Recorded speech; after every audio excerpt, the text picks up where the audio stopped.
Eu vou contar uma história de guerra para vocês hoje. Era dezembro de 43, lá na Alemanha nazista. Um B-17 americano estava tentando fugir depois de bombardear uma fábrica de aeronaves alemã. Ele foi retaliado, recebeu um monte de tiro do solo, do ar, de tudo quanto é lado.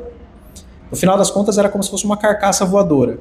O bico do avião tinha sumido, o oxigênio estava acabando, metade da tripulação estava ferida ou morta.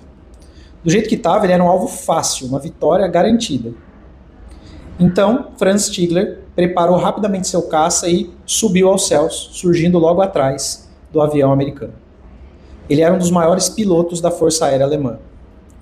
Com esse B-17 na mira, ele só precisava apertar o gatilho para ganhar a Cruz de Cavaleiro. E ele se aproximou tanto que ele viu o desespero dos americanos. Ele viu o metal rasgado e o sangue na cabine de comando. E naquele momento ele decidiu que não ia atirar. Mas o verdadeiro responsável por esse ato de salvação não estava naquele céu naquele dia. Quem salvou o americano, que chamava Charlie Brown, e os seus homens, foi um professor. Porque anos antes, na campanha do norte da África, o capitão Gustav Redel ensinou uma lição para o piloto Franz. Ele disse: vocês são pilotos de caça primeiro, por último e sempre. E se eu souber que você atirou em alguém em um paraquedas, eu mesmo te mato. Veja, é do código de honra dos ares que não se atira num homem que abandonou a sua aeronave. É até um crime de guerra hoje em dia. E para o Franz, aquele bombardeiro destruído era exatamente isso. Um paraquedas de metal carregando homens absolutamente indefesos.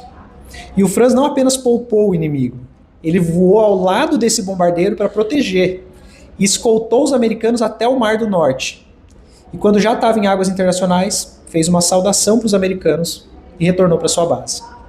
Ele arriscou a própria vida para honrar o ensinamento do professor. Ele podia ser morto por traição se alguém descobrisse o que ele fez, mas ele fez o que era certo. Disse adeus à medalha e guardou esse segredo em silêncio. 50 anos depois, em 1990, Charlie Brown e Franz Stigler se reencontraram após se comunicarem em um grupo de troca de cartas de piloto. Eles não eram mais inimigos, eles eram irmãos. E assim eles permaneceram até 2008, quando Stigler faleceu. Quando eu penso nessa história, eu lembro de todos os professores que eu já tive e que eu ainda tenho. Gente que me ensinou metaforicamente quando atirar e quando não atirar, que é ainda mais importante. Eu não consigo nem começar a imaginar quantas pessoas eles ajudaram através de mim.